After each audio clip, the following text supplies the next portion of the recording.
Chapter 4, Forgiveness.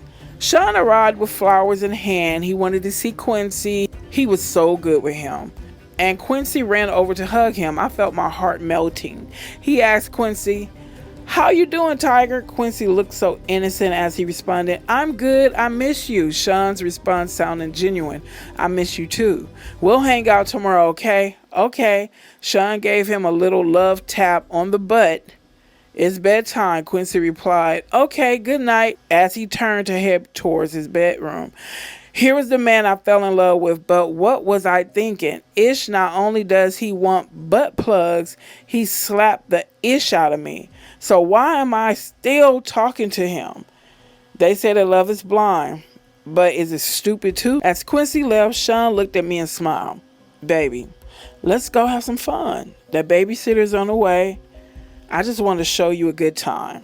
I was so mad at myself for melting as I said, "Okay." We sat on the couch laughing and genuinely having a good time when the doorbell rang. The babysitter had arrived, and so we left.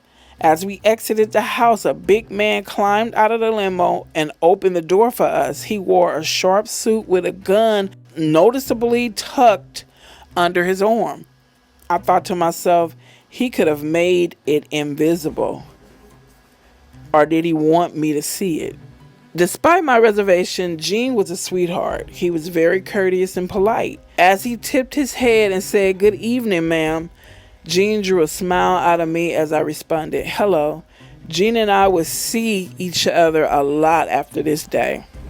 Welcome back to the channel, good people. We're going to jump right into chapter 4 of the Kim Porter book. Chapter 3 had left off where she had pretty much seen Diddy at some type of event or whatever, and he kind of sweet talked her and gets herself back in the door. So where chapter 4 picks up is she lets him come back over to the crib, and she details that him and Quincy, which is her son to Albie Shore, were excited to see each other, seemed real genuine. She feels like Diddy is a great guy for Quincy. He's great with Quincy.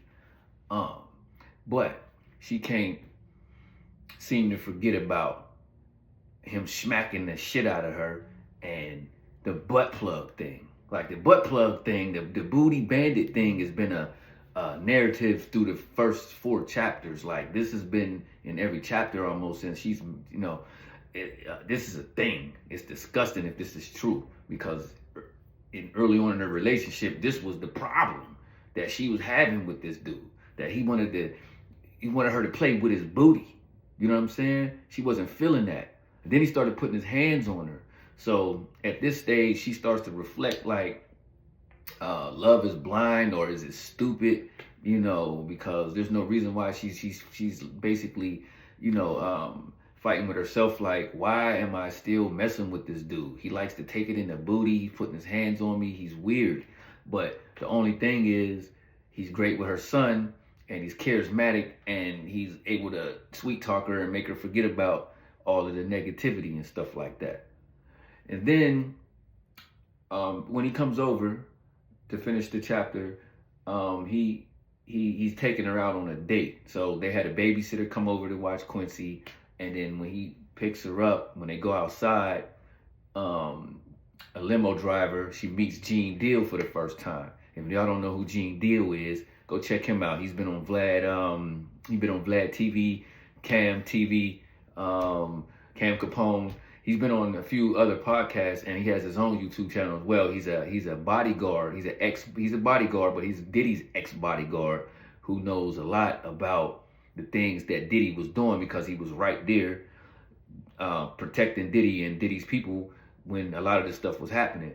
So now he's coming out and saying what he's seen, which was a lot of crazy stuff too. A lot of people give him flack because they're like, why would you be there for a check, let him do all these things? But Gene claims that he ain't see a lot of the stuff that was real crazy, and he detailed stuff that he did stop Diddy from doing, and he intervened, and he seen some crazy stuff that Diddy was doing. But anyway, she details meeting Gene Deal. She said he was a big guy. He got out the car. He had the he had the blick on him, and she was wondering why he had to show it. Was it for intimidation purposes? But when she got to know him, she was feeling like Gene was a nice, genuine guy. He made her smile and everything. And she said that she, you know, at the end of the chapter, she said that she ends up seeing a lot of him. So basically, this is early on. Diddy had Gene Deal as his bodyguard, and he was rolling like that. So the chapter was pretty short this time. It was just about her forgiving Diddy. She don't understand why she's doing that. And they go out on a date, and she meets Gene Deal for the first time. But she's still thinking about him putting his hands on her, and the whole playing in the booty thing. So we're gonna see how chapter 5 pan out here, you know what I mean? So keep your eye on my channel, Everything Under the Sun, Robbie Maurice, until chapter 5. I'll see y'all next time. Signing out. Peace.